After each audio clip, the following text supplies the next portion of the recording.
On the night before my 33rd birthday, at exactly 8:14 p.m., I read a text message from my fiancé that made my stomach go completely cold. My mom is inviting you to dinner tonight. Those 8 simple words should have meant nothing more than a rehearsal dinner. 12 hours before our wedding, dinner with his family seemed normal. But the number 12 kept echoing in my mind. 12 hours before I was supposed to legally bind my life to Liam Russo. 12 hours before I signed a document I hadn't fully examined yet. And 12 hours before the single most expensive mistake of my life. Or so Liam thought. If you've ever had someone underestimate you so badly it almost feels insulting, pause for a second and hit like or leave a comment telling me where you're watching from. I'm curious how many people have dealt with a family who thought they were smarter than you. Because what happened that night changed everything. And by the time the wedding guests arrived the next afternoon, someone's life was going to collapse. Just not mine. The rehearsal dinner took place at an absurdly expensive Italian restaurant in Midtown Manhattan. The kind with crystal chandeliers, low enough to make everyone feel important. Tables covered in heavy white linen, waiters in black tuxedos, pouring wine that cost more than my first laptop. Liam sat beside me, looking like a Wall Street magazine cover. Custom suit, perfect haircut, that confident smile that had charmed me 2 years earlier when we met at a technology conference. At least, that was the story he told people. The real story was more complicated. Liam liked to tell everyone he worked in investment banking. He loved using the phrase portfolio management. His mother, Sylvia Russo, loved saying the word legacy even more. According to her, the Russo family had been wealthy for generations. The Hamptons house, the Manhattan penthouse, private schools, old money connections.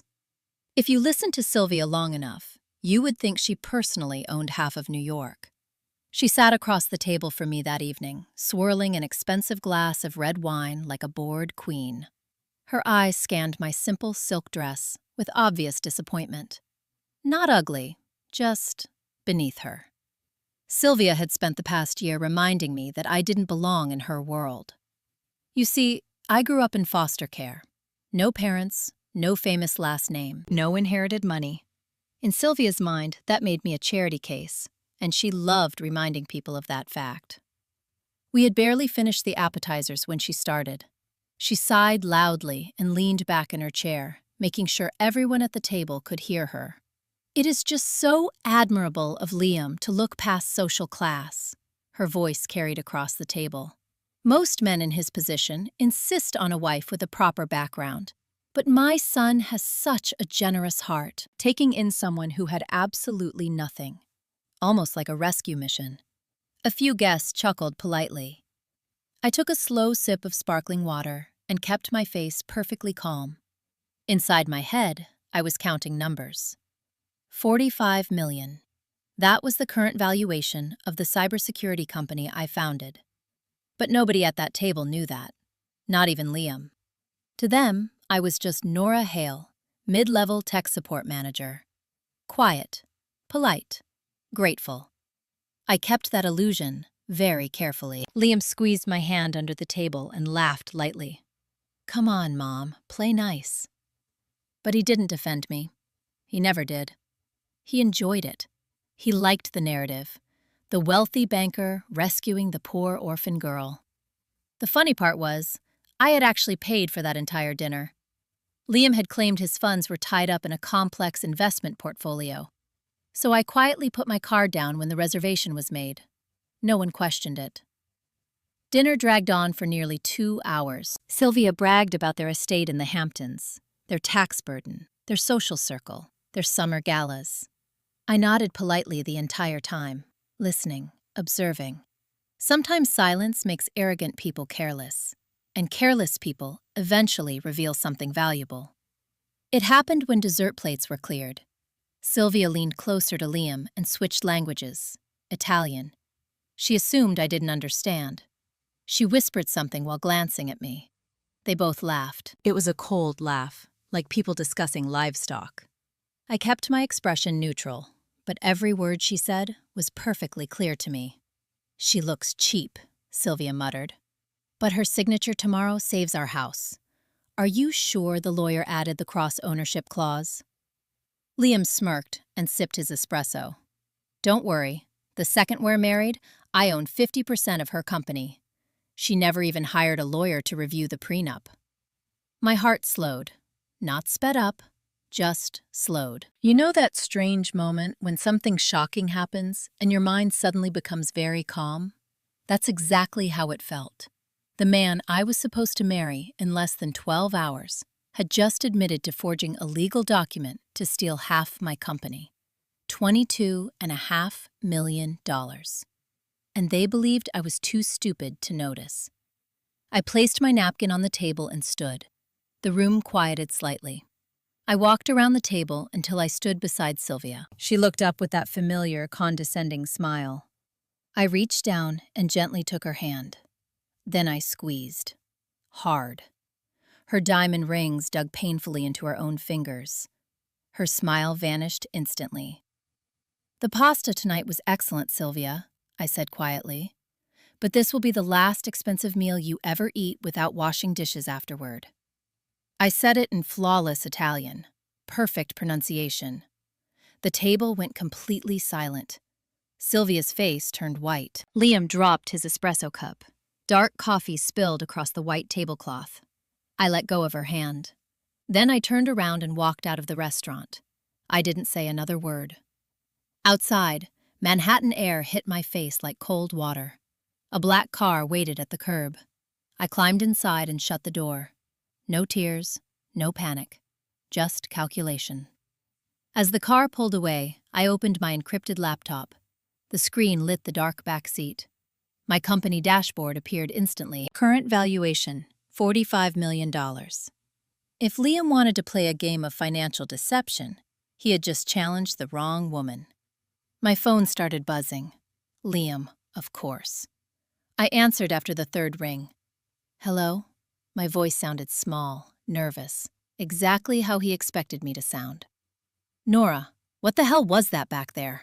His tone carried fake concern layered with irritation. You completely overreacted. Mom was saying something nice about you. Your Italian must be rusty. I'm so sorry, Liam, I whispered. I must have misunderstood. Wedding stress. I feel awful. He relaxed immediately. Of course he did. Gaslighting only works if the other person appears to accept it. It's okay, babe. Just get some sleep. Tomorrow is the biggest day of our lives. We're building our future together. I smiled at the laptop screen glowing in front of me. Yes, we certainly were. After we hung up, I accessed Liam's cloud storage. 6 months earlier, he had asked me to fix his laptop because it was running slowly. While pretending to clean his browser cache, I installed a silent backdoor into his entire digital system. Emails, bank accounts, cloud drives, everything. It took exactly 30 seconds to enter. I searched 3 words: Prenup, Equity, Hamptons. A hidden folder appeared, modified 2 days ago. Inside were several versions of our prenuptial agreement. I opened the final document. Then I ran a comparison algorithm against the original draft from my attorney. Pages 1 through 14 were identical. Standard legal language, protection of premarital assets, separate accounts, no spousal claims. Everything normal. Then the software reached page 15. The entire page turned red. The clause protecting my company had been deleted. In its place was a paragraph stating Liam Russo was a founding contributor entitled to 50% ownership of my cybersecurity firm. My signature appeared at the bottom. Except I had never signed that version. I leaned back in my seat. Interesting. Very interesting. But something else caught my attention. Why would someone supposedly wealthy risk federal fraud for half a company? Why would he need the money so urgently? I opened Liam's banking records. What I saw made me pause. His checking account balance, $3,800. For a man who bragged about spending $2,000 on suits every week, that number made absolutely no sense. So I dug deeper. 5 minutes later, I discovered the truth. And the truth was far worse than simple greed. Liam Russo wasn't just trying to steal my company. He was trying to survive something desperate, something big enough to destroy his entire family. And suddenly, the wedding tomorrow looked very different. Because now I had a new question. What exactly was Liam Russo hiding? And how much would it cost him when I exposed it? At exactly 2:03 a.m., while the rest of Manhattan slept, I discovered the first real crack in Liam Russo's perfect life. His bank accounts were empty. Not low, not temporarily tight. Empty. $3,800 in checking. No meaningful savings. No investment accounts anywhere near the level he claimed. For a man who bragged about six-figure bonuses and private equity deals, the numbers didn't just look wrong, they looked impossible. So I kept digging. When you run a digital forensics company, numbers tell stories, and Liam's numbers were screaming. I bypassed his retail banking app and traced his social security number through institutional clearing networks. 2 minutes later, I located a dormant brokerage account. The security was slightly stronger. It took 90 seconds to crack. When the screen refreshed, the truth appeared. Termination letter, dated 6 months earlier. Liam Russo had not left his investment bank to pursue venture capital like he told everyone. He had been fired. Not quietly. Not respectfully. Fired. The compliance department caught him attempting insider trading using confidential client information. The bank forced his resignation and threatened federal prosecution if he ever attempted anything similar again. His career on Wall Street was finished. Completely. But that was only the beginning. I opened the trading history. My eyes narrowed as the numbers loaded. Liam had developed a gambling addiction. Except his casino wasn't Las Vegas. It was the options market. High-risk technology derivatives. Short-term contracts. Heavy leverage. And the worst part? He had borrowed money he didn't actually have. When the tech market corrected the previous quarter, everything collapsed. Margin calls. Liquidations. Debt. Massive debt. A red notification blinked at the top of the account. Outstanding margin balance. $3.2 million. My eyebrows lifted slightly. Now the picture started making sense. But the most interesting detail was the lender. Apex Capital, one of the most aggressive hedge funds in New York. The kind that doesn't negotiate. The kind that takes collateral. And the kind that destroys people who fail to pay. So the next question was obvious. What had Liam offered them? Because no hedge fund lends millions without security. I cross-referenced the margin documents with the New York Property Registry. 30 seconds later, the answer appeared. The Hamptons house. Sylvia Russo's beloved estate. The house she bragged about constantly. The crown jewel of the Russo family image. Liam had secretly used a forged power of attorney to leverage it as collateral. And according to the foreclosure documents, the house was already lost. The grace period ended in 48 hours. By Monday morning, the property would belong to the hedge fund. Suddenly, Sylvia's behavior at dinner made perfect sense. The insults, the desperation, the fake generosity. They weren't welcoming me into the family. They were preparing to rob me. My company was their lifeboat. Liam needed half of it to pay Apex Capital. Otherwise, the hedge fund would seize everything. The Hamptons estate, the penthouse, any remaining family assets. Their entire aristocratic lifestyle was built on debt and illusion.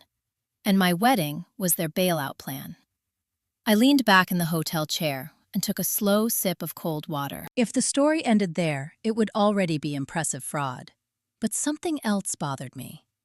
A margin call that large should have triggered foreclosure weeks earlier.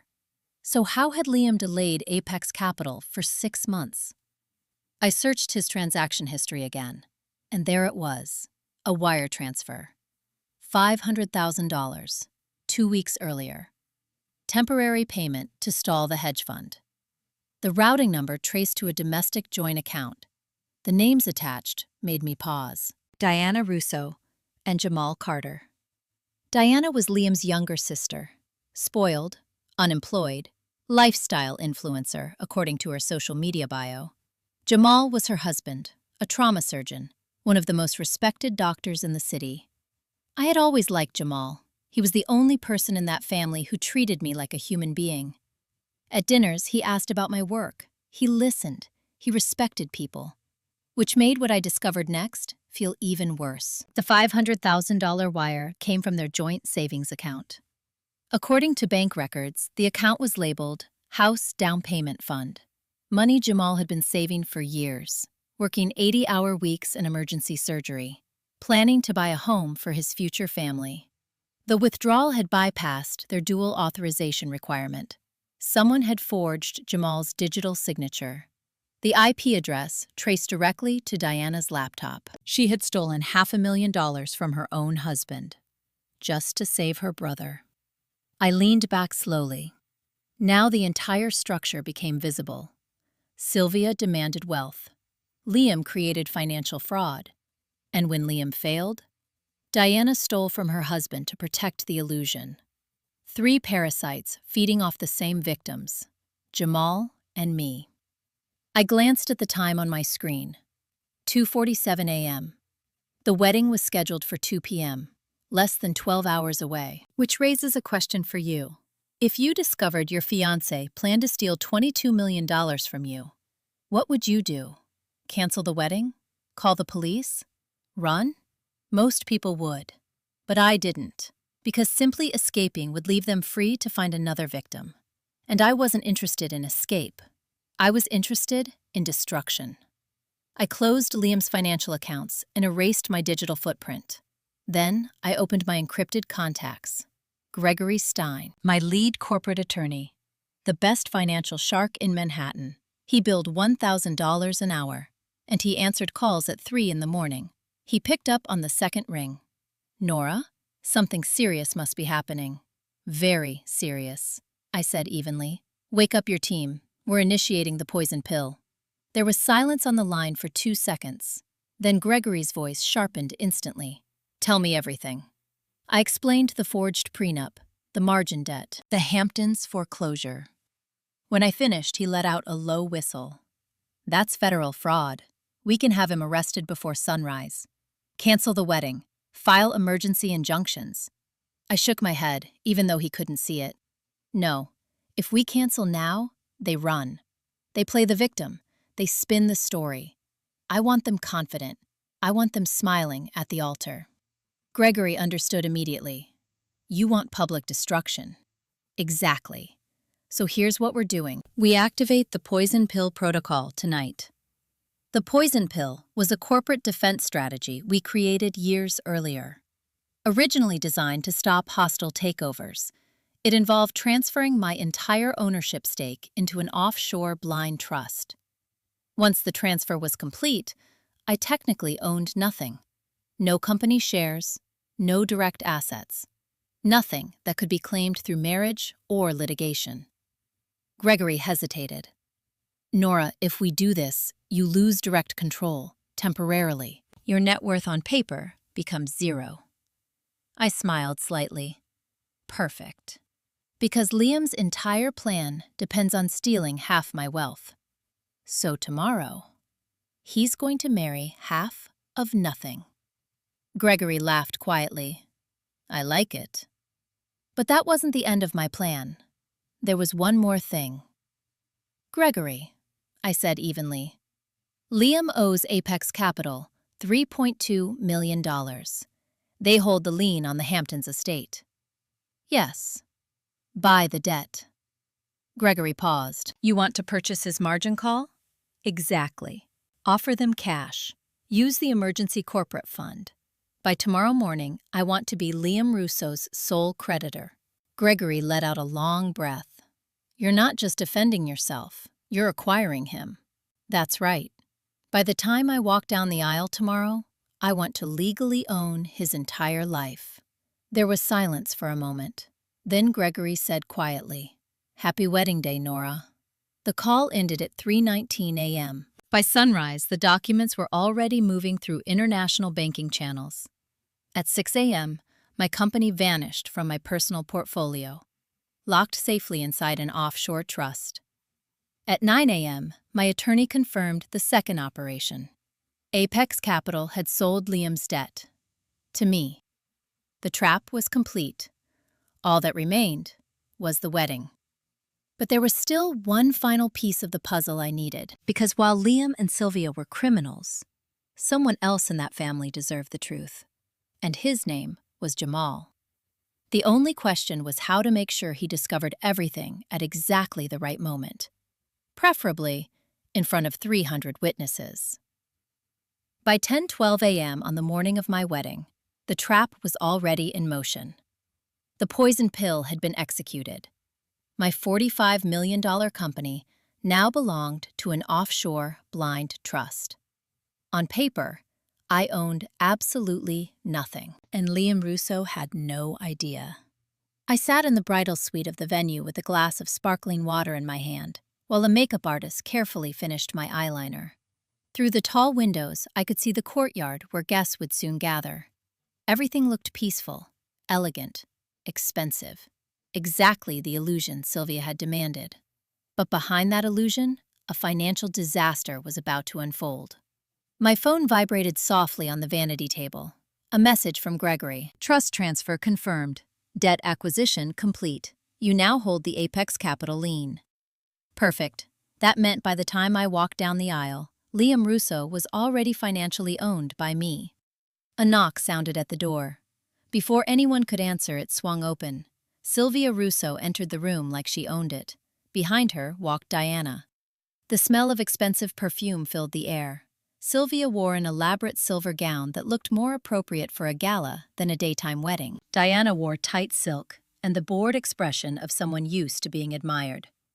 Neither of them greeted me. Sylvia walked directly toward my wedding dress hanging near the window. She ran her fingers across the fabric with visible disappointment. Very simple, she said slowly. I suppose that reflects your upbringing. I smiled politely. Diana sat on the velvet couch and crossed her legs. You really should have let us pick the dress, she added lazily. Half the city's social circle will be here today. We can't have you looking like you bought it on clearance. I kept my voice calm. I think Liam likes it. Sylvia turned and gave a tight smile. Oh, Liam is very generous. He's always been drawn to charitable projects. I let the insult pass, but Sylvia wasn't finished. She walked to the vanity table and placed a thick envelope beside my makeup brushes. Since you're just sitting here relaxing, she said smoothly, we have a small administrative detail to finalize. She tapped the envelope. Liam's financial advisor prepared a routine banking proxy. It simply allows you two to consolidate accounts after the wedding, saves a trip to the bank. She removed an expensive fountain pen from her purse and held it out. You can sign it now. My makeup artist froze. The room felt suddenly very quiet. Of course I knew what was inside that envelope. Power of attorney, immediate access to my accounts. They needed the money today before the hedge fund seized their house. I looked at the envelope. Then I looked at Sylvia. I would love to sign it, I said sweetly. But my hands are shaking from nerves. Plus, the photographer asked to capture us signing documents at the altar. Marriage license and everything. It'll look beautiful in the wedding album. I'll sign your proxy there, at the altar. Sylvia's smile twitched. For a brief moment, panic flashed across her eyes. That's unusual, she said carefully. Liam needs the paperwork immediately. And he'll get it, I said. Just in front of all your friends. What could be more romantic than merging our lives publicly? Sylvia stared at me. She clearly wanted to force the pen into my hand, but making a scene would risk everything. Finally, she forced another smile. Fine. Just don't forget, Liam is counting on you. She grabbed the envelope and walked toward the door. Diana followed her, casting one last suspicious glance at me before leaving.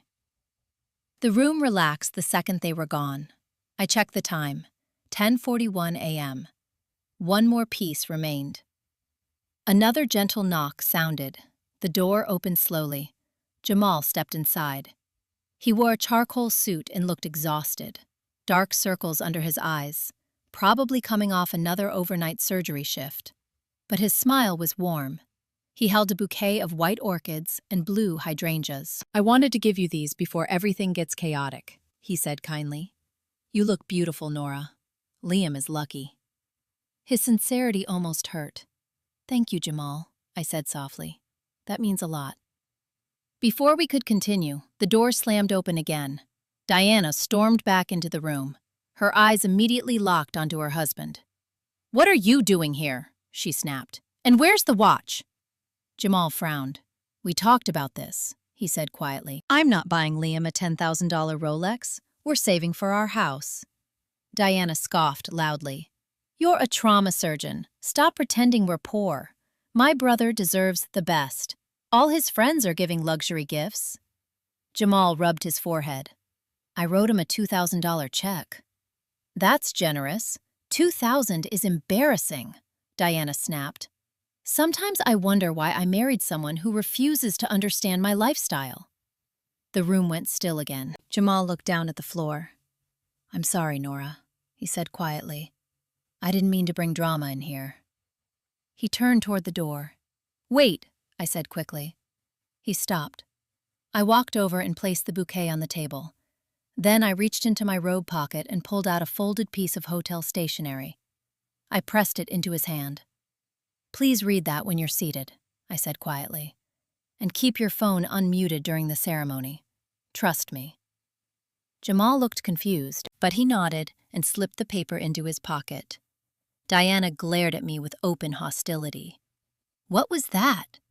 "Just a thank you," I replied calmly. They left a moment later. Once the door closed, I sat back in the chair. My makeup artist applied the final layer of lipstick, bold red. I checked the time again. 11:28 a.m. Everything was ready. Meanwhile, across the courtyard, Liam Russo was celebrating. In the groom's suite, the air smelled like expensive cigars and aged scotch. 4 of his friends stood around laughing. "To the greatest acquisition of my life," Liam announced, raising his glass. The men cheered. They didn't know the full plan, but they knew enough. For 6 months, Liam had bragged about marrying a naive tech girl with millions.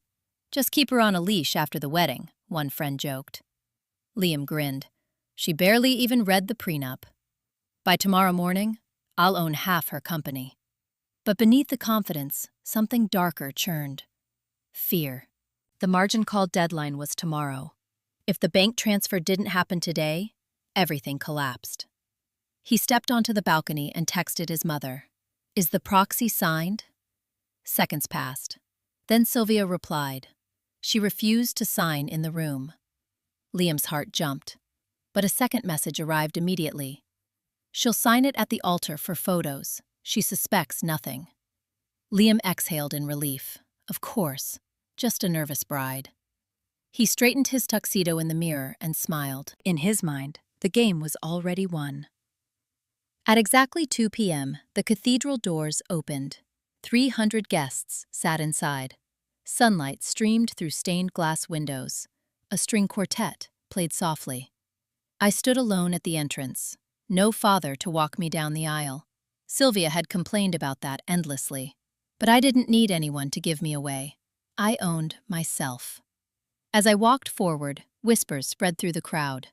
"Look at her dress," someone murmured. "So plain. Poor thing." Another voice laughed quietly. "Liam's practically rescuing her." Halfway down the aisle, I saw Jamal sitting in the front row. Our eyes met. He gave a tiny nod. He had read the note. Good. Because in a few minutes, everything was going to change. Liam stood at the altar smiling like a perfect groom. When I reached him, he extended his hand. I didn't take it. He leaned closer. "Come on, babe. Everyone's watching." I stayed perfectly still. The priest began speaking. "Dearly beloved, we are gathered here today." I barely listened. My attention stayed on Sylvia and Diana, both leaning forward with anticipation. They were minutes away from what they believed was their salvation. The priest reached the traditional question. "If anyone objects to this union, speak now or forever hold your peace." Silence filled the cathedral. Liam relaxed. He thought the moment had passed. I let the silence stretch for 3 seconds. Then, I dropped my bouquet. The flowers hit the marble floor with a sharp echo. Gasps rippled through the room. I stepped forward, took the microphone from the priest, and said 3 words that shattered everything. I object. The room froze.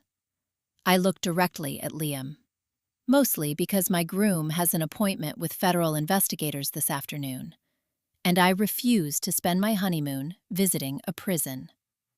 Chaos erupted instantly, but that was only the beginning, because behind me, the giant screen flickered on, and in a few seconds, every single guest in that cathedral was about to see the real Liam Russo. The cathedral exploded into noise. 300 people gasping at once creates a sound that almost feels physical, like a shockwave. But I kept my voice calm, steady, controlled, because chaos only benefits liars. I lifted the microphone slightly and pressed the small remote in my hand. Behind me, the giant digital screen flickered to life. Originally, it was supposed to show a romantic slideshow of Liam and me. Vacation photos, beach sunsets, engagement pictures. Instead, the screen filled with 2 legal documents, side by side. The original prenuptial agreement and Liam's altered version. The difference glowed in bright red. A magnified image of page 15 appeared. "Ladies and gentlemen," I said evenly, "you are looking at 2 nearly identical contracts. The one on the left is the document I signed. The one on the right is the document Liam secretly submitted to the public registry 48 hours ago." The crowd leaned forward. Even the priest turned to look. The red highlighted paragraph appeared on the screen. The clause declaring Liam Russo a co-founder of my company. The clause giving him 50% ownership. Gasps spread across the pews. Liam's face drained of color. He lunged toward me. "Give me that microphone." His voice was a harsh whisper. "Nora, stop this, right now." I stepped back easily and pressed the remote again. The screen changed. An email appeared. Timestamp, sender, Liam Russo, to his lawyer. I read the message out loud. "Just slip the new page 15 into the stack. She's too distracted by wedding planning to read the final draft. She'll sign anything." The silence that followed felt heavier than the cathedral walls. Liam stared at the screen. His mouth opened, but nothing came out. His friends in the front rows shifted uncomfortably. One of them whispered something under his breath. Sylvia suddenly stood up. Her voice cut across the room. "This is ridiculous," she shouted. "Some kind of misunderstanding. My son would never." Another click of the remote. The screen zoomed in further. Now everyone could see the forged signature. My signature. Except the digital metadata revealed something interesting. The document had been edited 30 minutes after I left the law office, from Liam's personal laptop. Even people who didn't understand legal contracts understood what that meant. Liam grabbed the microphone stand. His composure shattered. "You're twisting everything," he snapped. "This is just a clerical error. My lawyer—" But I raised my hand. "Actually, let's talk about your lawyer." I clicked the remote again. Another document appeared. Liam's termination letter from his investment bank, dated 6 months earlier. Reason for termination: insider trading violations. The murmurs in the crowd grew louder. One of Liam's former co-workers in the second row leaned toward another guest. "Wait, he said he left the firm voluntarily." "Apparently not," I said evenly. Liam wasn't stepping away to start his own investment company. He was fired. And after losing his job, he started gambling in the options market. Another screen appeared. Trading history. Massive losses. Margin calls. Red numbers filled the display. Total outstanding debt: $3,200,000. Sylvia's hands began shaking. "Turn that off!" she screamed. "Cut the power!" But 2 men in black suits stepped forward from the back of the church. My security team. "The AV room is secured," I said evenly.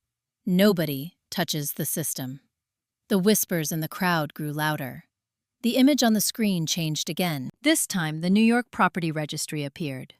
Notice of foreclosure, property address, the Hamptons estate, Sylvia Russo's beloved summer house. I turned toward the crowd. You see? Liam used a forged power of attorney to leverage his mother's home as collateral for his gambling debt. The foreclosure deadline is tomorrow morning. Without new funds, the house is gone. Every guest in that cathedral understood what that meant. Sylvia collapsed back into her seat. Her entire social status had just been publicly dismantled. But Liam wasn't finished. Desperation makes people reckless. He grabbed the microphone again. "It doesn't matter," he shouted. "Even if everything you said is true, you walked down the aisle. You stood here in front of witnesses. Common law marriage. You intended to marry me. I still own half your company."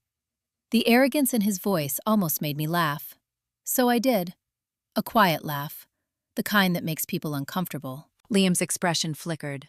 That laugh scared him more than the evidence, because it meant I wasn't afraid. I reached into the hidden pocket of my wedding gown and pulled out a folded document.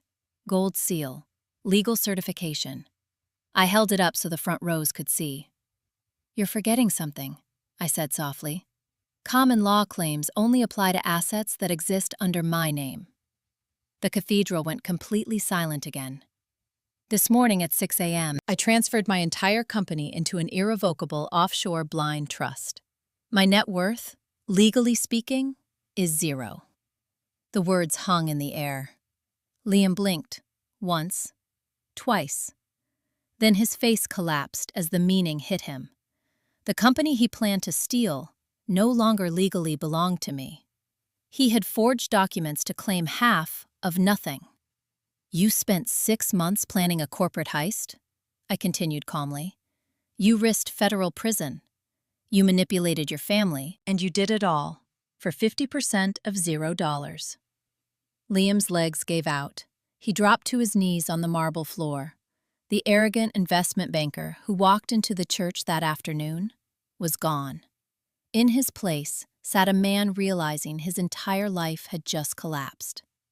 The guests stared in stunned silence. But I wasn't finished, because the story had another victim, and another truth that needed to be exposed. I slowly turned toward the front row, toward Diana, but I didn't speak to her. Instead, I looked at the exhausted man sitting beside her. Jamal, the only innocent person in this entire disaster. Jamal. I said quietly into the microphone, "Please check your phone. There's a document I sent you earlier, and I recommend you read it very carefully, because the next thing you're about to learn is why your bank account is suddenly missing $500,000. The cathedral was so quiet, I could hear the faint hum of the projector behind me. 300 people sat frozen in their seats. But my attention stayed on one person, Jamal Carter. He was still seated in the front row. Tall, broad shoulders. A man used to standing in operating rooms where life and death decisions happened every day. Yet right now, he looked confused, concerned. He slowly picked up the phone resting on his lap. The message notification I sent earlier blinked on his screen. A single PDF file. He opened it. At the exact same moment, I pressed the remote again. The giant screen behind me changed. The foreclosure documents vanished. In their place appeared a bank ledger, joint savings account, account holders, Jamal Carter, Diana Russo Carter. Transaction history filled the screen. Then the red highlight appeared. Unauthorized wire transfer. Amount, $500,000. 2 weeks earlier, destination account, Liam Russo. A ripple of shock moved through the crowd, but Jamal wasn't looking at the screen. He was reading the documents on his phone, scrolling slowly. His face changed with each line. First, confusion, then disbelief, then something heavier, something that looked like betrayal. I spoke quietly into the microphone. "Jamal, the account you're looking at is the savings fund you spent the last 5 years building, the one designated for your house down payment, the one you funded by working 80-hour trauma shifts." A murmur spread across the pews. Several people began whispering to each other. I continued. 2 weeks ago, that account was emptied. $500,000 transferred into Liam Russo's brokerage account. The transaction bypassed your dual authorization security protocol, which means one thing: someone forged your digital signature. I turned slowly and looked directly at Diana. Diana's face had gone pale. Her hands gripped her designer clutch so tightly her knuckles were white. The room waited. Everyone could feel the tension building. Finally, Jamal looked up from his phone. His voice was calm. Too calm. "Diana," he said quietly, "did you do this?" Diana snapped instantly. "No!" Her voice cracked through the room. "This is fake." She pointed at me. "She's a hacker. She fabricated those documents." Jamal stood slowly. The movement alone made the room hold its breath. But he still wasn't angry. Not yet. He simply held up his phone. "The bank verification code," he said quietly. "It came from your laptop. The login timestamp. Your IP address. The digital signature certificate. Every line of it says, Diana Russo." Diana lunged toward him. "Give me the phone," she shouted. "Don't read that." But Jamal stepped back, easily, like he had stepped away from emotional outbursts before. Diana's voice turned desperate. "Jamal, please. I was going to replace the money. I just needed to help my brother. You know how important family is." "Family," Jamal repeated slowly. The word sounded strange in his mouth, like something unfamiliar. Then he laughed once, a hollow sound. "Family," he said. "This morning you screamed at me for refusing to buy Liam a $10,000 watch. You called me cheap, all while knowing you had already stolen $500,000 from me." Diana's mascara began running down her face. "Jamal, please, you're overreacting. It was a loan, a temporary loan." The room shifted uncomfortably, because everyone knew that wasn't true. Jamal didn't raise his voice. That made it worse. "I spent 5 years working nights in trauma surgery," he said quietly. "Standing in blood and chaos so we could buy a home. You took it in one afternoon, to save your brother from his gambling debt." Diana grabbed his jacket sleeve. "We can fix this," she whispered desperately. "We'll go to counseling. I'll get a job. I'll pay you back. Just don't embarrass me here." The entire cathedral heard that sentence. Jamal looked down at her hand gripping his sleeve. Then he gently removed it. "You embarrassed yourself," he said. He reached up with his other hand and slid his wedding ring off his finger. The metal caught the light from the stained glass windows. Then he dropped it into Diana's shaking palm. "My lawyer will serve you divorce papers on Monday," he said evenly.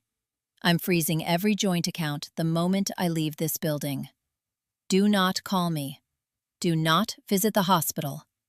Do not contact me again." Diana's mouth opened, but no sound came out. Jamal turned away. He didn't look at Liam. He didn't look at Sylvia. He didn't even look at me. He simply walked down the aisle.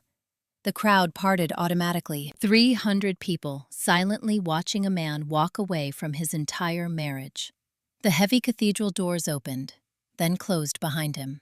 The sound echoed like a final verdict. For a moment, no one moved. Then Sylvia began screaming. "You destroyed my family!" she shrieked from the front row.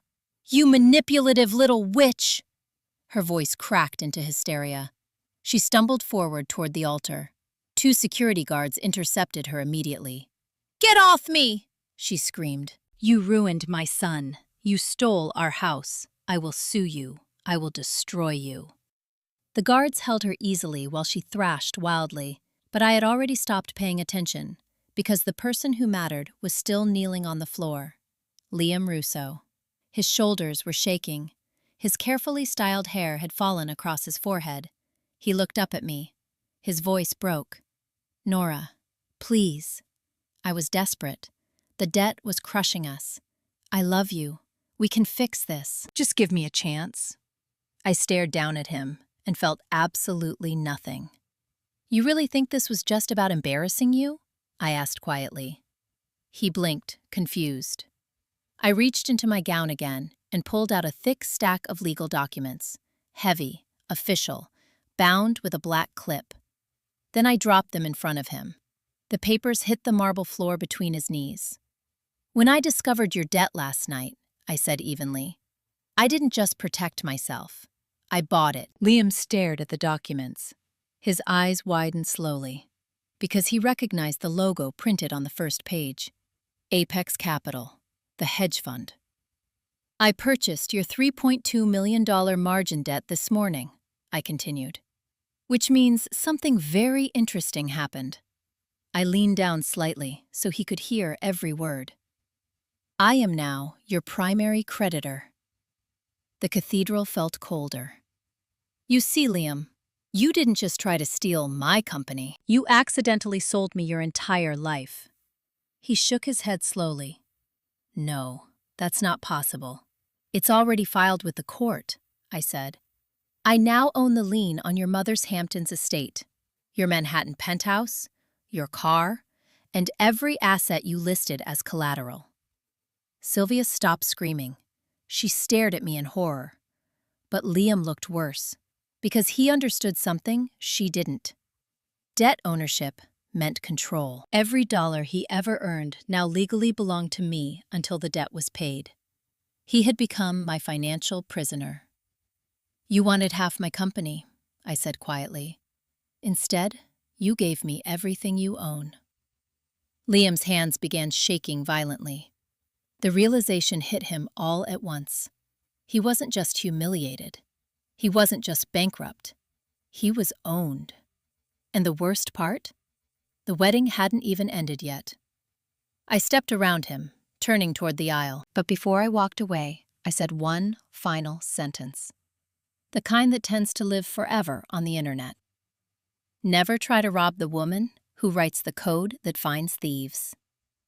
Then I walked out of the cathedral, leaving Liam Rousseau kneeling on the floor, with 300 witnesses watching his life collapse. And the police were about to arrive.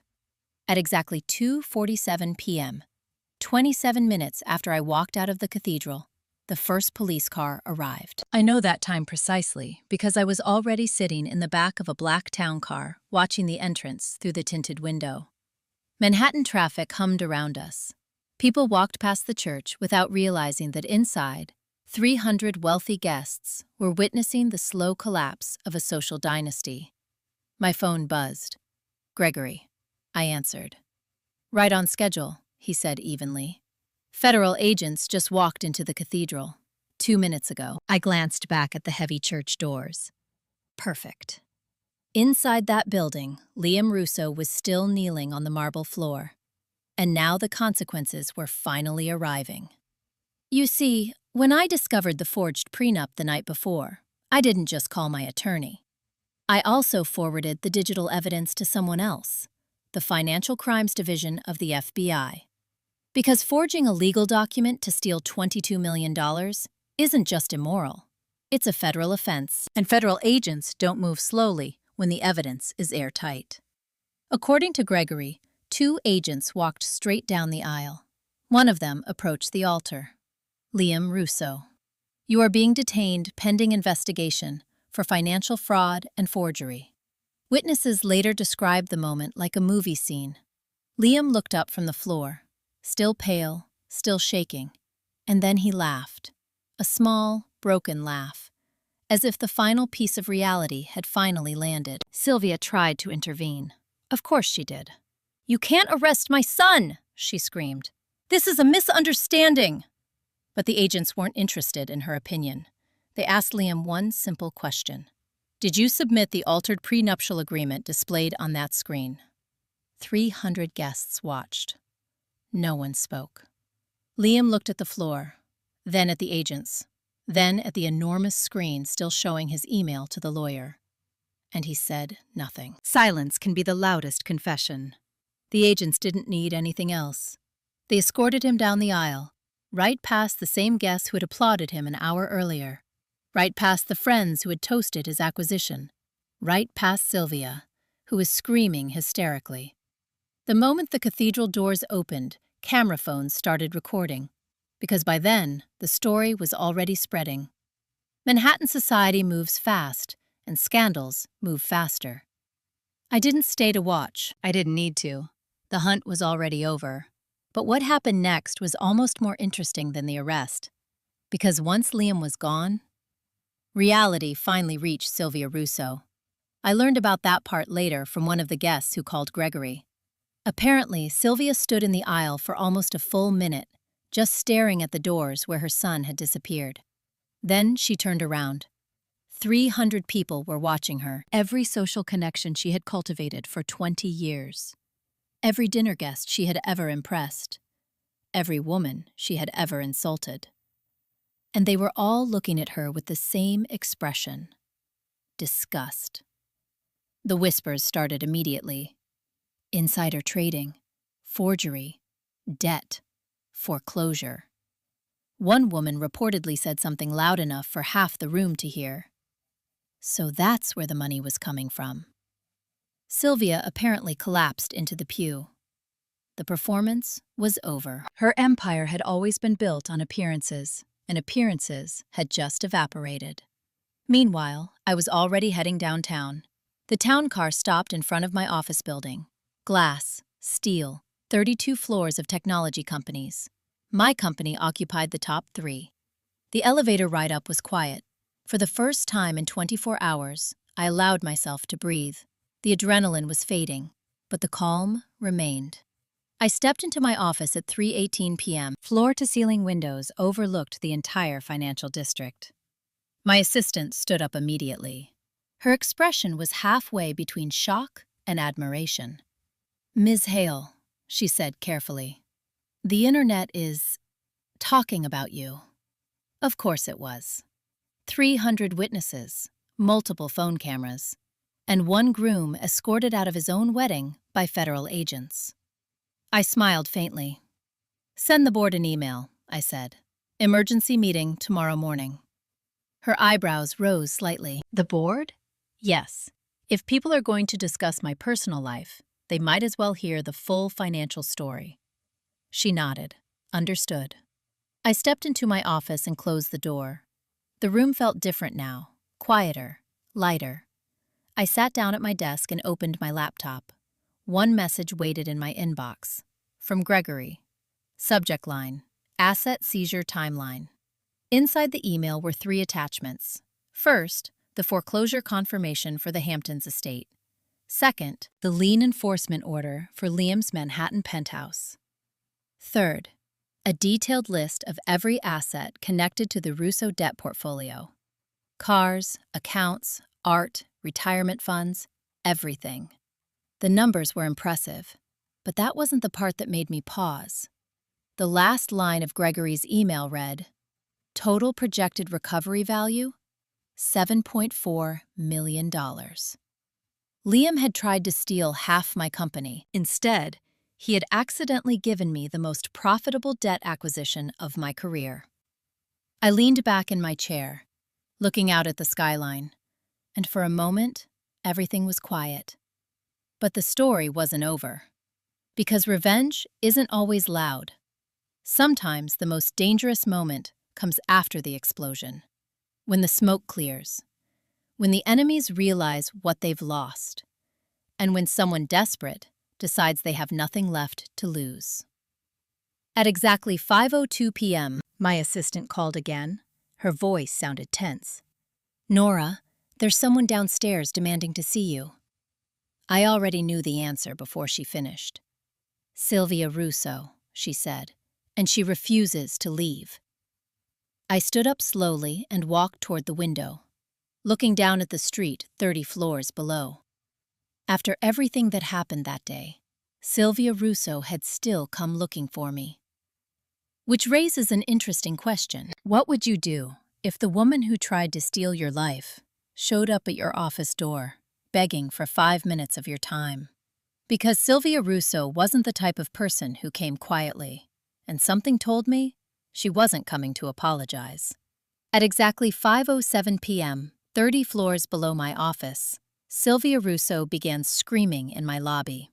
I didn't hear it in person, I watched it through the security cameras. My building had 23 cameras on the ground floor alone. Multiple angles, high resolution, sound. Useful tools when you run a cybersecurity firm. The image on my monitor showed Sylvia standing at the reception desk. She looked smaller. Not physically, emotionally. The silver-haired queen of Manhattan society now wore a wrinkled coat and the expression of someone who had just watched their entire world collapse in one afternoon. Her makeup was gone, her hair was disheveled, but the anger remained. Anger was the last luxury people like Sylvia cling to when everything else disappears. She slammed her hand on the marble reception desk. "I need to see Nora Hale right now." My receptionist didn't even blink. "I'm sorry, ma'am. Do you have an appointment?" Sylvia leaned forward like a vulture. "Tell her Sylvia Russo is here." The name meant nothing to the receptionist, but it meant everything to me. I leaned back in my chair upstairs and watched silently, because this was the moment the emotional rhythm of the story changed. For 6 chapters, the storm had been loud, explosive, public. Now the silence began. And silence can be far more dangerous. My assistant stood beside my desk. "Do you want security to remove her?" she asked. I thought about it, then shook my head. "Not yet. Let her talk." People reveal the most when they think they still have leverage. The receptionist tried again. "Ma'am, if you don't have an appointment," Sylvia's voice cracked. "My son is in jail because of her." The lobby fell quiet. Even the security guards looked over. I leaned slightly closer to the screen. Sylvia lowered her voice. "She destroyed everything. She took our house, our money, our reputation." I watched her shoulders shake, but I knew something important. Sylvia wasn't crying because she loved Liam. She was crying because the illusion was gone. For 20 years, she had built a performance. Luxury, status, power. But wealth built on debt is like a house built on sand. It looks solid until the tide comes in, and I had just pulled the ocean closer. My assistant glanced at me again. "Do you want me to tell her you're not here?" I shook my head slowly. "No. Tell security to escort her out. And if she returns again, call the police." My assistant nodded and left the room. I watched the screen. 2 guards approached Sylvia. "Ma'am, you'll need to leave the building." Sylvia stared at them. Then something interesting happened. She laughed. A dry, bitter laugh. "You think this is over?" she said. Her voice carried through the lobby. "You think she won?" I leaned forward slightly. Now we were getting to the interesting part. Because desperate people reveal things they shouldn't. Sylvia pointed toward the elevators. "That girl doesn't know who she's dealing with. She thinks destroying Liam ends this." She's wrong. Very wrong. The guards didn't respond. They simply guided her toward the exit. But Sylvia kept talking, loud enough for everyone in the lobby to hear. "You think the Russos only had one secret?" she shouted. "You think Liam was the only one playing games?" That sentence made my assistant pause near the door. I watched Sylvia carefully. Her eyes were wild now, almost manic. "Tell Nora something for me," she yelled. "Tell her she should start checking her own company, because if she thinks she's the only one who knows how to dig through computers, she's about to learn something very interesting." The guards pushed the glass doors open. Sylvia stumbled outside. Then she turned one last time and smiled. A strange smile. The kind that stays in your mind longer than it should. Then she was gone. The lobby returned to normal. People went back to their phones. The receptionist resumed typing. But upstairs, the silence in my office had changed. My assistant walked back inside. "Should I call the police if she returns?" she asked. "Yes," I said evenly. Then I turned back to the window. The sun was setting over Manhattan, golden light reflecting off glass towers. From 30 floors up, the city looked peaceful. But Sylvia's words echoed in my mind. "You think Liam was the only one playing games?" I replayed the moment in my head, every detail, every expression.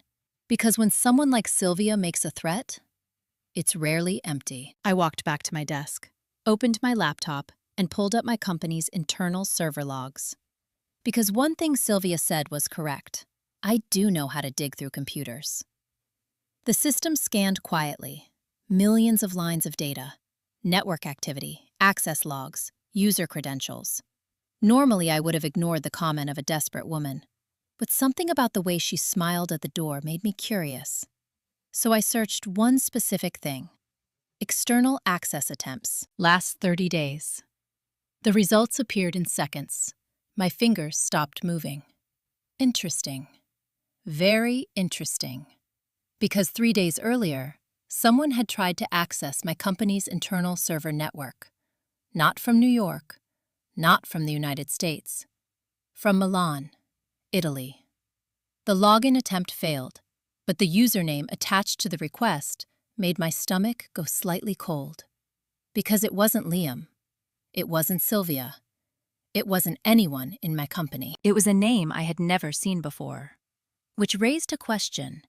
If Liam Russo wasn't the only person trying to steal my company, then who else was involved? And more importantly, how long had they been watching me? At 6:11 p.m., less than an hour after Sylvia Russo was escorted out of my building, I discovered the second layer of the betrayal. And it wasn't coming from Liam. My office lights were dim now.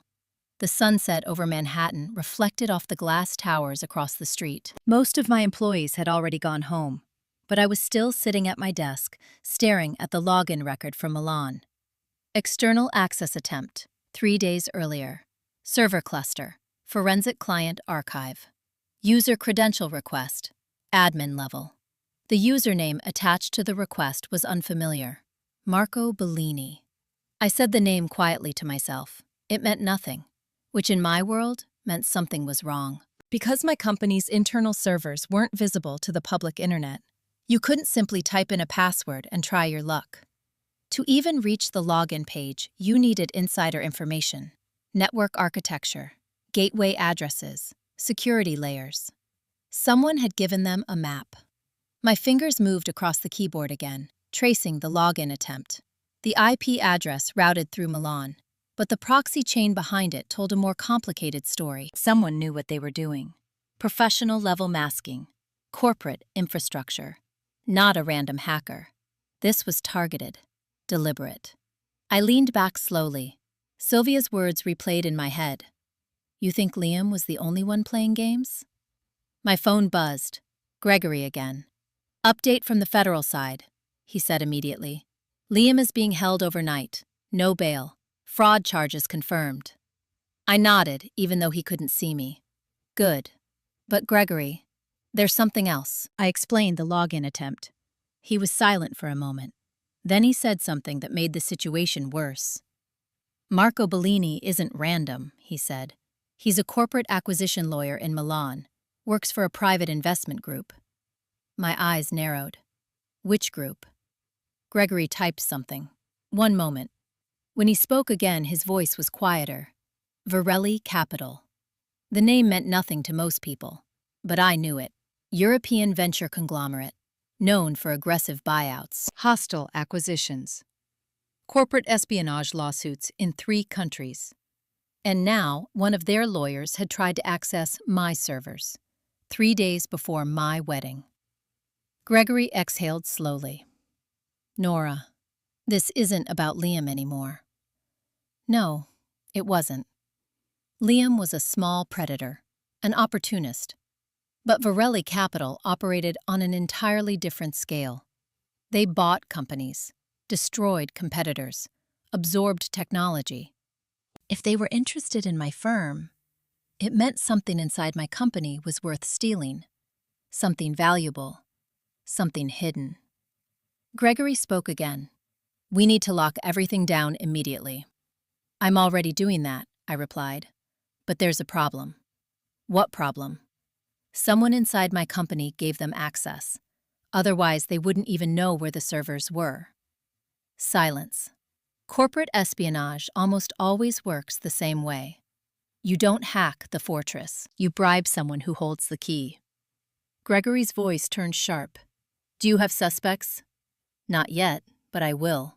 Because the truth is, I hadn't built a cybersecurity empire by trusting people blindly. Every employee system, every login, every file access, every message, everything was logged. Which meant somewhere inside millions of lines of data, the answer already existed. I just needed to find it. I opened another program, Internal Employee Activity Logs, past 90 days. Search parameters. External communication with Italian IP addresses. The results appeared. 3 names. One of them surprised me. One didn't. And the third made my stomach tighten. Because it belonged to someone who had been standing beside me during the entire wedding disaster. My assistant, Emily Park. I stared at the screen. Emily had worked with me for 2 years. Brilliant, efficient, trusted.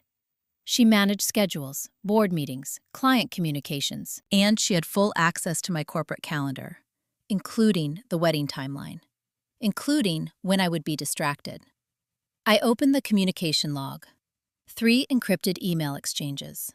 Recipient domain, Varelli-capital.it. Subject line, redacted.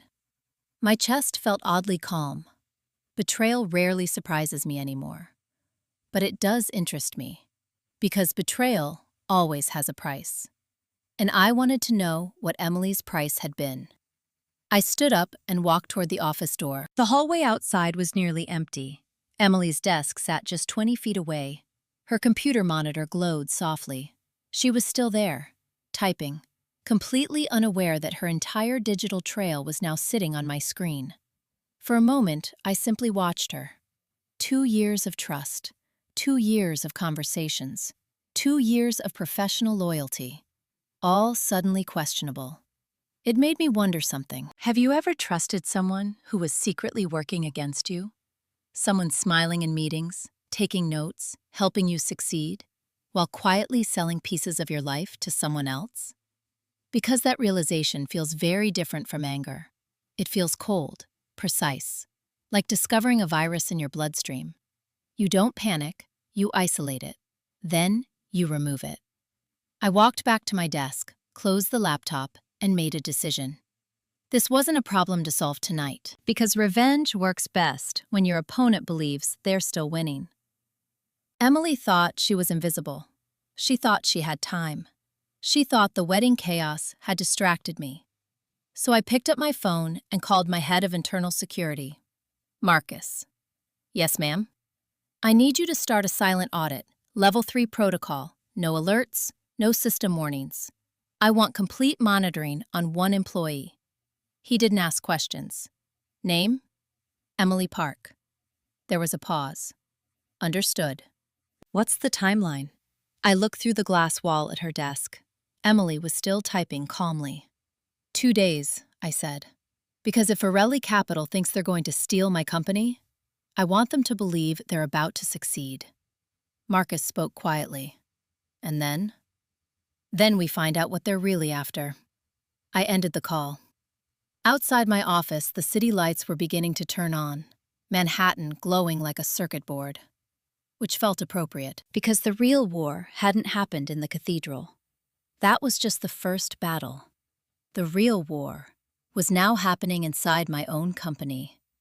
And if Varelli Capital thought Liam Russo had been their biggest problem, they were about to discover something worse. They had just declared war on the woman who built the system they were trying to hack. And in 48 hours, I was going to find out exactly what they wanted badly enough to risk everything. Because people don't launch corporate espionage for curiosity. They do it for something valuable, something powerful, something worth stealing. The only question left was this: what exactly inside my company was worth starting a war over? 2 days after my wedding collapsed, at exactly 9:02 a.m., I walked into my office knowing Emily Park was about to betray me again. And this time, I was ready. The city outside looked ordinary: morning traffic, coffee carts, people rushing to work. But inside my company, something much more interesting was happening. Marcus had spent the last 48 hours running the silent audit. Every keystroke, every message, every login attempt from Emily's computer. He had documented everything. The report sat on my desk, 47 pages, but the most important part was page 3. Emily had contacted Varelli Capital 6 times. Not 3 like I initially saw. 6. The earlier emails had been hidden inside encrypted attachments. She was careful, professional, but not careful enough. Because Marcus had also traced the payment. 3 transfers, $75,000 each, $225,000 total. That was Emily's price. $225,000 to sell access to my company. I looked through the glass wall into the outer office. Emily was already at her desk. Coffee cup, laptop open, hair tied back neatly. She waved when she saw me arrive. "Morning, Nora." Her smile was normal, friendly. The same smile she had used for 2 years. The same smile she used at my wedding when she helped organize the guest list. The same smile she used while secretly feeding information to Varelli Capital. I waved back. "Morning, Emily." My voice sounded completely relaxed. Because revenge works best when the other person believes they're invisible. I sat down at my desk and opened my laptop. Marcus had already set the trap. 2 hours earlier, we created a new encrypted folder on the internal server. Label: Project Atlas. Inside it were documents describing a fictional technology, a revolutionary algorithm capable of breaking encrypted financial networks. It didn't exist, but if someone believed it did, it would be worth billions. Exactly the kind of thing Varelli Capital would try to steal. Marcus leaned against the doorway quietly. "Everything is ready," he said. "The moment she downloads anything, the alert triggers." "Good," I replied. "How long do you think she'll wait?" Marcus smiled slightly. "If she's working for professionals, not long."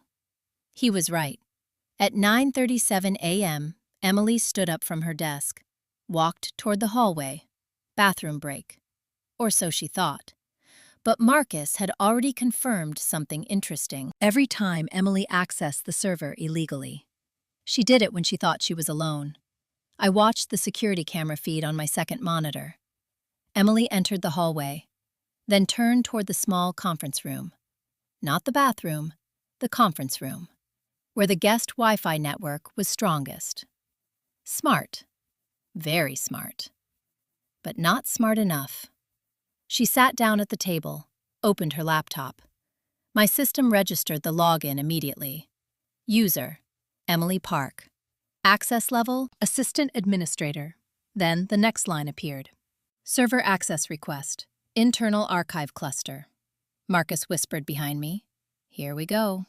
Emily navigated through the system quickly, confident, familiar. Then she saw it. Project Atlas. The folder we created. She paused.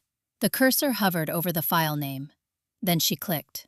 Inside were 12 documents: technical specifications, encryption architecture, corporate valuation projections. All fake, all extremely convincing. Emily opened the first file, then the second, then the third. At 9:41 a.m., she downloaded the entire folder. Marcus looked at me. Alert triggered. I nodded. Time to end it. We walked calmly down the hallway. Emily was still sitting in the conference room, focused on her screen. She didn't notice us enter until I spoke. "Interesting choice of reading material." Emily jumped. Her laptop snapped shut instinctively. "Nora," she said quickly. "I was just—" "Project Atlas?" I finished calmly. "That's classified research." Her face changed, just slightly. Confusion, then calculation, then the lie. "I thought you wanted me to review those files for the board meeting," she said. Very smooth, very practiced. I nodded slowly. "Of course. So you decided to download them onto a private laptop using guest Wi-Fi?" Silence. Marcus stepped forward and placed a printed document on the table. Bank transfer records. $225,000. 3 payments. Varelli Capital. Emily stared at the paper, then back at me. The room was very quiet. You know what fascinates me? I said evenly. It's not that you tried to steal from me. That happens all the time. What fascinates me is that you thought you'd get away with it. Emily exhaled slowly. Her shoulders relaxed. The performance ended. Okay, she said quietly. You caught me. Marcus folded his arms. Who else is involved? Emily looked at him, then back at me. You don't understand, she said. Varelli Capital doesn't lose acquisitions. They wanted your technology, and when they want something, they take it. I tilted my head slightly. What technology? Project Atlas? Emily's eyes narrowed. You know exactly what I mean. No, I said evenly. I really don't. She stared at me for a long moment. Then something interesting happened. Her expression shifted, from frustration to confusion. You're lying, she said slowly. Atlas is the financial encryption breaker, the algorithm your company has been developing for 3 years. Marcus and I exchanged a glance, because we had invented Atlas 48 hours earlier, which meant one thing. Someone had told Varelli Capital the algorithm existed. Someone inside my company had been feeding them information long before Emily. Emily suddenly realized the same thing. Her eyes widened. Wait, she whispered. Atlas isn't real. I shook my head. No, it isn't. Emily leaned back in her chair, color draining from her face. Which means Varelli Capital paid you $225,000, Marcus said quietly, for something that doesn't exist. Emily looked at me again, but this time there was fear in her eyes. Because if Atlas wasn't real, then Varelli Capital had been searching for something else. Something much bigger. Something inside my company they believed was worth millions. And suddenly Emily asked the same question I had been asking since Milan appeared in my server logs. Then what are they actually trying to steal? I didn't answer immediately, because the answer had just appeared on my screen back in the office. Marcus's phone vibrated. He checked the alert, then looked at me. You might want to see this, he said quietly. Another login attempt. From Milan. But this time, they weren't trying to access the server. They were trying to access something else. My personal encrypted archive. And there was only one file inside that archive anyone would risk this much to steal. The original source code of the program that built my entire company. At 10:03 a.m., while Emily Park sat silently in the conference room, realizing she had just sold a fake secret for $225,000, someone in Milan tried to break into the one file in my company that was actually worth stealing. The alert appeared on my phone before Marcus even spoke. Unauthorized intrusion attempt, target directory, founder archive. There was only one file stored there. The original program I wrote 12 years earlier in my college dorm room. The algorithm that built my entire company. Most people thought my firm specialized in corporate cybersecurity. Technically, that was true. But the real power of my company came from something else. The software. A forensic tracing engine capable of following money through encrypted financial networks. It could identify hidden offshore assets, track cryptocurrency laundering, expose shell corporations. Banks paid millions for it. Governments paid more. And if someone like Varelli Capital got control of the source code, they wouldn't just own a tech company. They would own the most powerful financial surveillance tool on the market. Marcus looked at the notification. They're not amateurs, he said quietly. The intrusion attempt is coming through 6 different proxy chains. Eastern Europe, Singapore, Zurich, then Milan. Professional infrastructure. I nodded. They've done this before. Marcus glanced toward the conference room where Emily still sat frozen. She's not the only one working for them. No, she wasn't. Emily was just a courier, a middle layer. The real player was still in Milan. Marco Bellini, the lawyer who had tried to access my servers 3 days before the wedding. Marcus checked the monitor again. The intrusion attempt failed. But they're persistent. They're already launching another one. Of course they were, because now they were desperate. Their inside source had just been exposed. And they still believed the file existed, which meant they were going to keep attacking. I leaned against the desk. Marcus, prepare the second trap. His eyebrows lifted slightly. You're sure? Yes, because if Varelli Capital wants my source code that badly, I want to know exactly who they're sending to steal it. Marcus nodded. Understood. Within minutes, the system was ready. We created a mirrored server, an identical version of my founder archive. Except this one contained a different file, a modified version of the algorithm, a version that looked authentic but carried a silent digital signature, a tracking beacon. Anyone who downloaded it would unknowingly reveal their entire network, every device, every server, every connection. Corporate espionage works both ways. Sometimes you steal, sometimes you bait the hook. At 10:27 a.m., the third intrusion attempt began. Marcus watched the traffic spike. They found the mirror. I said nothing. We both knew what was about to happen. For 30 seconds, the system fought the intrusion. Firewall, encryption, authentication layers. Then the alert appeared. Access granted. The file transferred. Marcus leaned back slowly. They took it. I nodded. Good, because now they belonged to me. The tracking beacon activated immediately. A map appeared on the screen. Connections spread across the globe. Servers lighting up like stars. Zurich, Frankfurt, Milan. And then one more location. Marcus leaned closer.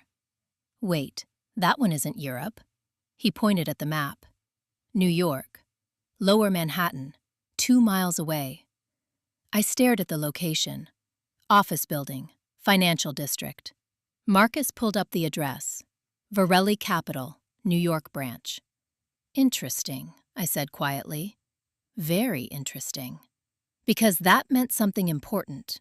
Marco Bellini wasn't just operating from Milan. He had a team here. In my city. Marcus exhaled slowly. They're closer than we thought. Much closer. I turned away from the monitor and looked back through the glass wall. Emily was still sitting in the conference room, silent, watching everything unfold. Her face looked different now, less arrogant, more frightened. She realized something. Varelli Capital hadn't just used her. They had used everyone, including Liam, including Sylvia. My wedding hadn't been the end of their plan. It had been the opening move. And now their real target had finally revealed itself. My algorithm. Marcus looked at me. What's the next move? I thought for a moment, then I smiled slightly, because this was the part of the story I enjoyed most. Preparation. We invite them, I said evenly. Marcus frowned. Invite them? Yes, if Varelli Capital wants to steal my company, let's stop hiding. Let's bring them into the open. He understood immediately. Public confrontation. Exactly. Because corporate predators hate one thing more than anything else. Witnesses.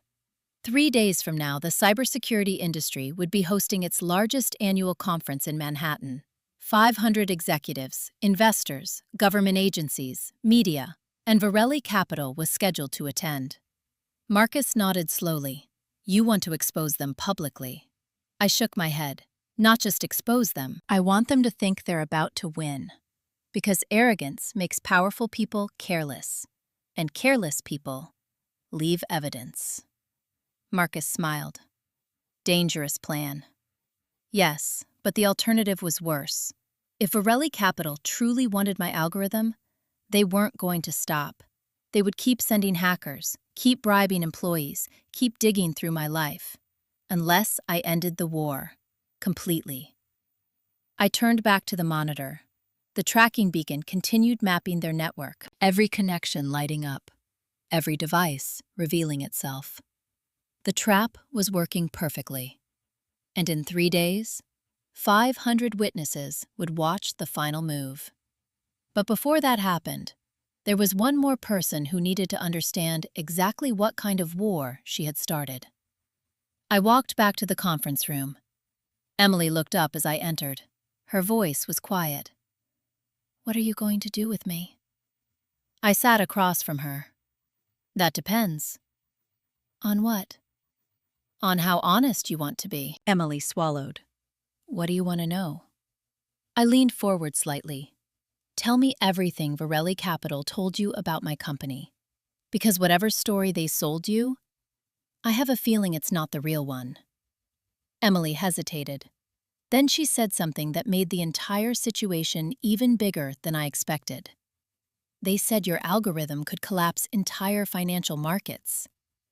The room went still. Marcus slowly turned his head toward me, and for the first time since the wedding, I felt something I hadn't expected. Concern. Because if Varelli Capital believed that story, then someone had been spreading rumors about my technology. Dangerous rumors. Rumors powerful enough to start a corporate war. Which left only one question.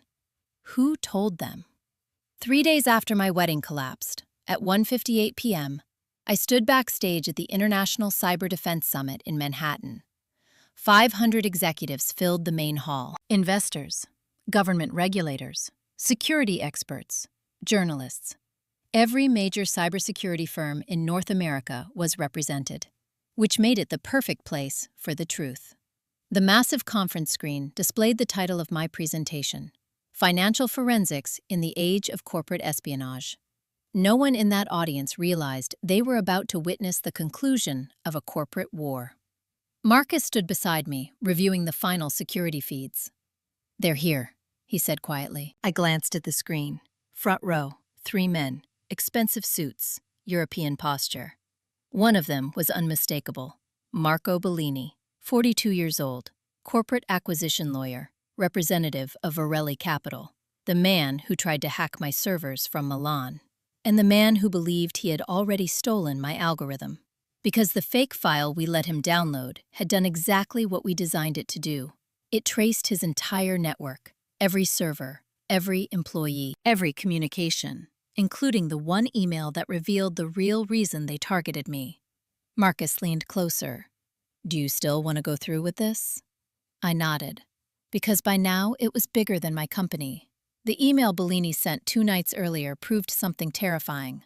Varelli Capital wasn't just trying to steal technology. They believed my algorithm could expose billions in hidden offshore money.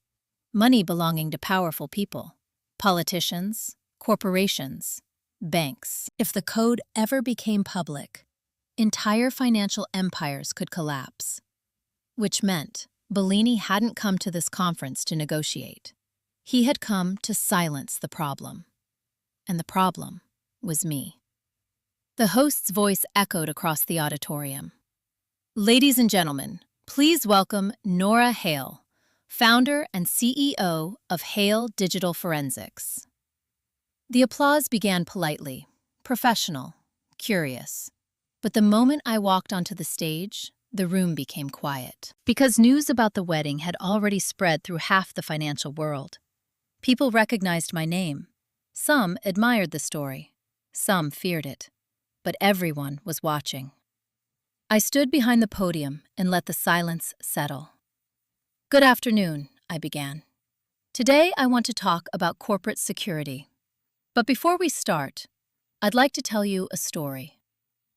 The room leaned in slightly. 3 days ago, I discovered someone was attempting to steal the source code of my company's core algorithm. Several people in the audience exchanged glances. Cyber espionage wasn't unusual, but public discussion of it was. So I decided to let them. I continued. My team allowed the intrusion. We gave them access to a file they believed was real. Then we watched where it went. Behind me, the giant conference screen flickered on. A map appeared, server locations lighting up across Europe. Gasps rippled through the audience. Zurich, Frankfurt, Milan, then New York. The network of Varelli Capital. And the digital signature we embedded in the stolen file traced every step. I paused. then looked directly at the front row. Mr. Marco Bellini, you should find this presentation particularly interesting. Every head in the auditorium turned toward him.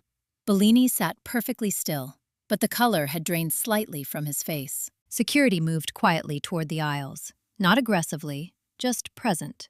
Bellini stood slowly. His voice was calm.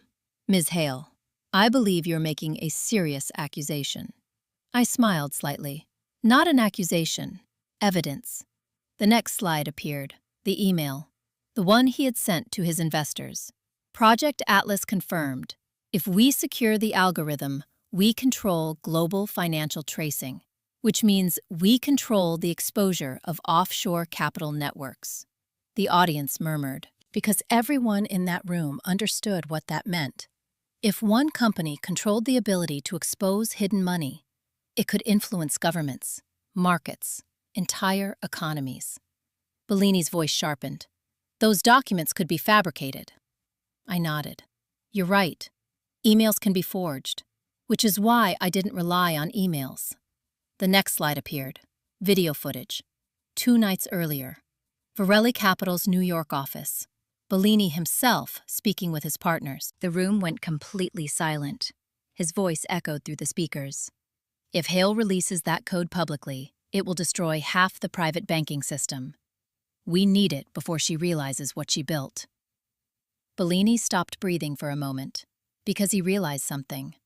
The file he stole, the one he believed was my algorithm, had recorded everything. Marcus had embedded more than a tracking beacon. It carried a silent camera trigger, a surveillance mirror. Every system that opened the file activated its own camera. Every meeting, every conversation. Bellini looked at the screen, then at me, then back at the audience. For the first time, his composure cracked. You're playing a dangerous game, he said quietly. I shook my head. No, you are. Because there's one detail you misunderstood. The room waited. You believed my algorithm could collapse financial markets, I said. That isn't true. Bellini frowned. Then what does it do? I paused for 3 seconds, because timing matters in moments like this. Then I answered. It exposes financial crimes, and the first people it exposed were you. The final slide appeared. A list of hidden accounts, offshore corporations, money trails, billions of dollars moving through shell companies connected to Varelli Capital. Marcus stepped forward. Ladies and gentlemen, he said, all of this information has already been delivered to federal investigators, along with the video evidence you just saw. The room erupted. Security moved toward Bellini. Federal agents stepped into the aisles. Bellini didn't run. He knew there was nowhere to go. He simply stared at me. You think this ends with me? He said quietly. I met his eyes. No, but it starts with you. The agents placed a hand on his shoulder. Marco Bellini, you are under investigation for financial conspiracy and corporate espionage. As they escorted him toward the exit, the room remained frozen. 500 witnesses, exactly as planned. But Bellini said one final thing before he disappeared through the doors. You should ask yourself something, Nora, he said. Who told us about the algorithm in the first place? Because it wasn't Liam, it wasn't Sylvia, and it definitely wasn't Emily. Then he was gone. The room slowly exhaled, but his words stayed with me, because he was right about one thing. Someone had told Varelli Capital about my code. Someone who understood what it could do. Someone close enough to my company to know its real potential. Which meant the story wasn't finished yet. And whoever that person was, they had just watched everything from somewhere in that room. 6 weeks after the wedding that never happened, I stood on the balcony of my office, watching the first snow fall over Manhattan. Winter had arrived quietly. The chaos was gone. The headlines had faded. But the consequences of that single weekend were still unfolding across the financial world. Liam Russo was sitting in a federal detention facility in Brooklyn awaiting trial. The charges were severe: forgery, financial fraud, attempted corporate theft. His lawyer tried to negotiate a plea deal. The prosecutors refused. The evidence was too clean, too public. 300 witnesses in a cathedral, 500 more at the cybersecurity conference. His entire story had collapsed under the weight of his own arrogance. Sylvia Russo disappeared from Manhattan society almost overnight. When the foreclosure on the Hamptons estate finalized, the house was auctioned within 3 weeks. Every painting, every chandelier, every piece of furniture sold to recover part of Liam's debt. The woman who once judged people based on their wine labels was reportedly living in a small apartment in Queens. I never confirmed the story, because by that point, Sylvia Russo was no longer relevant to my life. Diana's situation had unfolded even faster. Jamal's divorce lawyers moved with surgical precision. When the forged transfer records surfaced in court, Diana signed the settlement within 48 hours. She walked away with nothing. No alimony, no property, no shared accounts. 2 months later, one of my analysts showed me a social media update. Diana Russo Carter had a new job. Customer service associate at a retail clothing store. Minimum wage.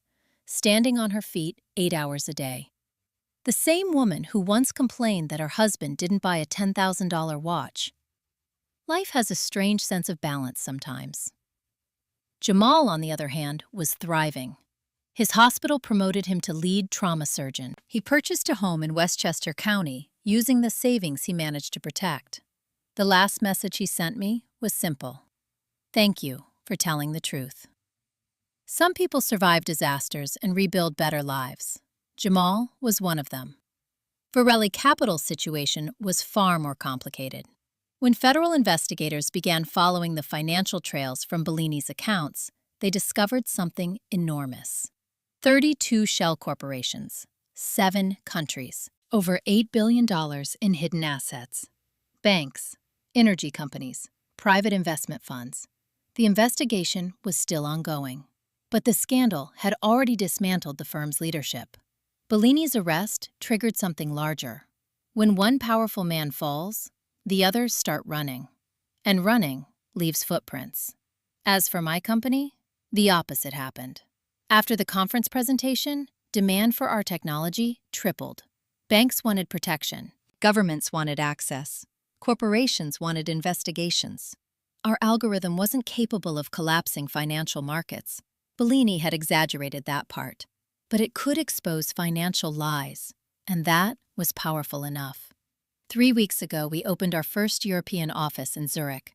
Next year, we'll open another in Singapore. Growth like that doesn't happen often, but sometimes chaos clears the path. The only part of the story that still lingered in my mind was Bellini's last question. Who told us about the algorithm? Because he was right about one thing. It wasn't Liam. Liam barely understood spreadsheets. And it wasn't Sylvia. Sylvia's expertise ended at wine lists. Someone else had told them. Someone who knew exactly what my technology could do. The answer arrived 2 weeks after the conference. Marcus walked into my office carrying a single tablet. "You're going to want to see this," he said. The screen displayed an email chain recovered from Bellini's servers, encrypted, hidden, but not invisible. The sender's name appeared clearly at the top, Professor Daniel Mercer. I leaned back in my chair. Mercer had been my graduate advisor 12 years earlier, the man who supervised the research that eventually became my algorithm. He was brilliant, but he was also bitter. Because when I built the company, I owned the patent, not the university, not him. Marcus scrolled further down. The email timestamp was 2 years old. Mercer had contacted Varelli Capital, claiming my technology could reveal hidden financial structures powerful people would pay anything to control. He had started the rumor, the myth that my algorithm could destroy markets. Bellini simply believed it. I sat quietly for a moment. Some betrayals take longer to reveal themselves. Marcus watched me carefully. "Do you want to pursue it?" Legal action. Against Mercer. I considered the question. Then I shook my head. No. Why not? Because the damage already happened, and the consequences already found him. Marcus raised an eyebrow. Mercer's university contract was terminated 2 days earlier. Financial misconduct investigation. Apparently, someone noticed a suspicious consulting payment from Varelli Capital, another empire collapsing under its own greed. I walked back toward the window. The snow had started falling harder now. Soft, quiet. Manhattan looked peaceful again. There's something interesting about revenge. Most people imagine it as an explosion, anger, screaming, destruction. But the truth is, the most powerful revenge is control. Not rage, not chaos. Just calm decisions made at the right moment. I thought about that night at the rehearsal dinner. Sylvia whispering in Italian, Liam laughing, both of them believing I was the weakest person in the room. People like them always make the same mistake. They underestimate quiet intelligence. They think silence means ignorance. It doesn't. Sometimes silence just means someone is waiting. If you've ever been underestimated like that, if someone looked at you and assumed you were the easiest target in the room, I want you to remember something. You don't need to scream. You don't need to prove yourself. You just need to know your own value and protect it. Because the people who try to steal your life usually reveal their weaknesses themselves. All you have to do is watch carefully. I picked up my phone and turned the screen toward the skyline. The city lights reflected against the snow clouds. Billions of dollars moving through those buildings every day. Secrets everywhere. And now my company had the tools to find them. Somewhere out there, another story was already beginning. Another lie. Another hidden fortune. Another person convinced they were too clever to be caught. I smiled slightly, because if there's one thing this entire disaster proved, it's that predators hate one thing more than anything else: being hunted. If you made it this far into the story, tell me something in the comments. What would you have done in my place? Would you have walked away the moment you heard that conversation at dinner? Or would you have done exactly what I did and let them walk straight into the trap? And if you want to hear the next story about the billionaire who tried to hide $200 million from his own daughter, you might want to subscribe, because that one is even worse.